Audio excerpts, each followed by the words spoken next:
Thailand, Vietnam, Cambodia. The holy grail of backpacking. These three amazing countries are usually the stepping stones for those seeking adventure travel. All three are fun, cheap, and as crazy as each other. They offer everything from street food to epic parties and fascinating culture.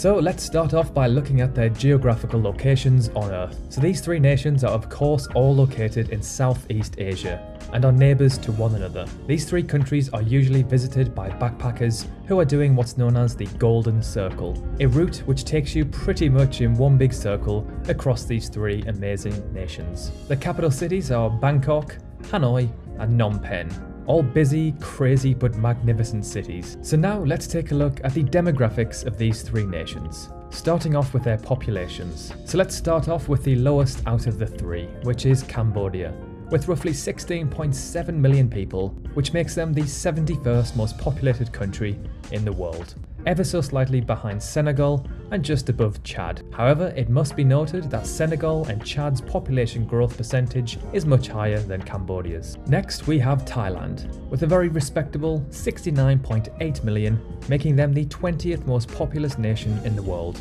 putting them just above the UK and quite a bit behind Germany. And finally, the most populated out of the three, we have Vietnam, at an impressive 97.3 million, making them the 15th most populated country on Earth, just above the DR Congo and just behind Egypt. Now of course, a high or low population isn't always a good or a bad thing, so instead we'll now take a look at their population densities.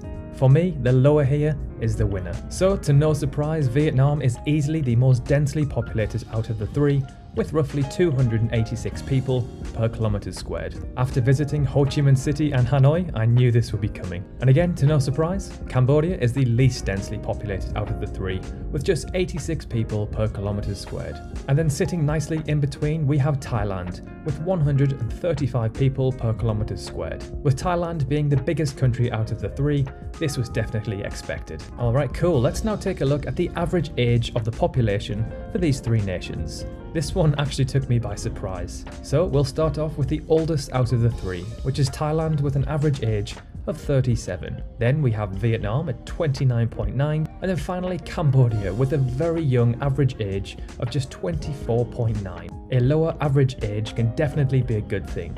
There's more chance of growth with a younger population and less sick old people to care for. Cool, so let's now move on to the geography of these three crazy countries, starting off with their total surface area. By looking at Google Earth, this one is quite obvious. So Thailand is the largest out of the three, with around 513,000 squared kilometers. And then we have Cambodia with roughly 181,000, and then sitting satisfyingly in between, we have Vietnam with roughly 331,000 squared kilometers. Now, these three countries are quite oddly shaped. Thailand is wide in the north, but then becomes extremely narrow when you travel south of Bangkok. Cambodia is essentially a small circle, and then Vietnam is a long, coastal, narrow country. Okay, next let's take a look at what percentage of these three countries are covered by forest. Forests have a key role in removing pollutants and cleansing the air, and are habitats for incredible animals such as elephants. So Cambodia has the most, with around 56% of the nation being covered in forest area. Thailand has the least with 37%. And then sitting nicely in between, we have Vietnam with around 45%. And finally, for geography, let's take a look at how much coastline these three countries have. This is a statistic where all three of these countries are really lacking. So with an absolute minuscule 443 kilometers, we have Cambodia. Only the south of the country is exposed to the Gulf of Thailand. Next, we have Thailand with roughly 3,200 kilometers, and then finally Vietnam with just slightly more at 3,400 kilometers. South of Bangkok, Thailand is actually really narrow, and only the east of the country is exposed to the coastline. On the west, it's actually Myanmar. Alright, let's now move on to some statistics and facts about their economies. Starting off with their GDP, the gross domestic product. This reflects the value and productivity of an economy. It measures the market value of all the final goods and services produced annually. So starting off with the lowest out of the three, as expected, we have Cambodia. With a small population, small land size and waterways, it's no surprise that their GDP comes in at only $26 billion US. Next we have Vietnam with roughly 340 billion, putting them at 37th highest in the world. And then finally, the highest out of the three, Thailand with roughly $500 billion, making them the 25th richest country in the world. Whilst we're talking about GDP, let's now look at the GDP per capita. So this is calculated by dividing the total GDP by the population of the country. So Cambodia, of course, has the least with roughly $4,300 US per person, followed by Vietnam with roughly $8,000, and then Thailand with around $20,500 per person. And finally, for economy, let's finish off on a high note for Cambodia. So out of the three, Cambodia actually has the highest GDP growth rate at 6.9%. Then just ever so slightly behind, we have Vietnam with 6.8%, which is likely due to the boom in tourism over the last decade or so.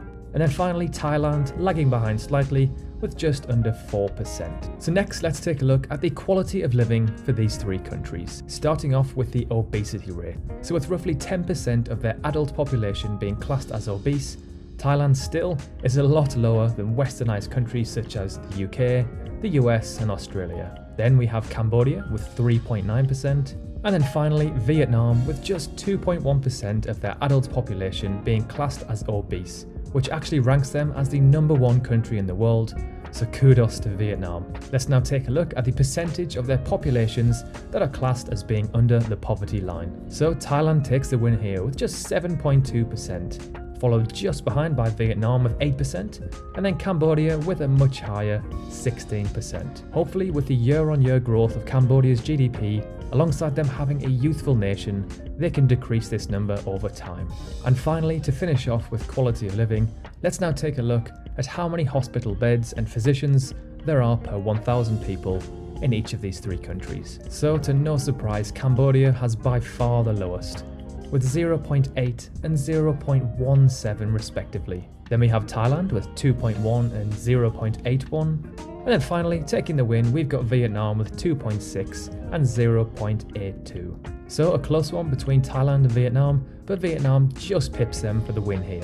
And now to end the video, let's compare their top 3 things to do in each country according to TripAdvisor. Now this one is completely subjective and depends on what your interests are.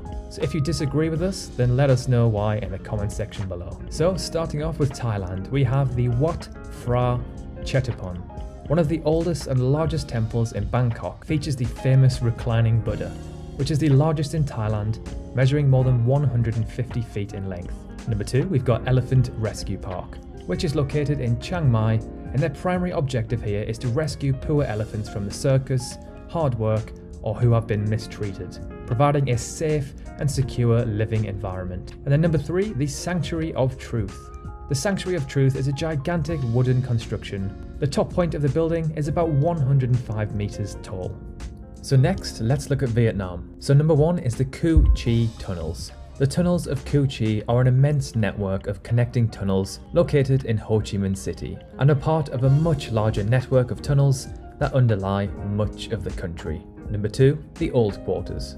The Old Quarter is a name commonly given to the historical civic urban core of Hanoi. And then finally, number 3, the Marble Mountains. The Marble Mountains are a cluster of 5 hills made from limestone and marble in Da Nang. It's also a well-known pilgrimage site with peaks, caves, tunnels and temples, all just waiting to be discovered. Named after the elements metal, wood, water, fire and earth. And finally, let's take a look at Cambodia. So number 1, this one was pretty obvious, Angkor Wat. Angkor Wat is a temple complex in Cambodia and the largest religious monument in the world by land area, with its site measuring an incredible 162 hectares. Number 2, the Tuel Sleng Genocide Museum. And finally, number 3, Otres Beach. So personally speaking, I think Thailand's top 3 attractions, according to travelers on TripAdvisor, take the win here. What do you think? Let us know below. So now it's your turn. Let us know in the comment section below which one you'd live in, which one you'd visit, and which one you'd avoid and why. We can't wait to read your comments. And while you're there, let us know which cities or countries we should do next. So I would personally live in Thailand because it's one of my favourite countries on earth. There's amazing parties, elephants, friendly people, and it's cheap but it's not run down.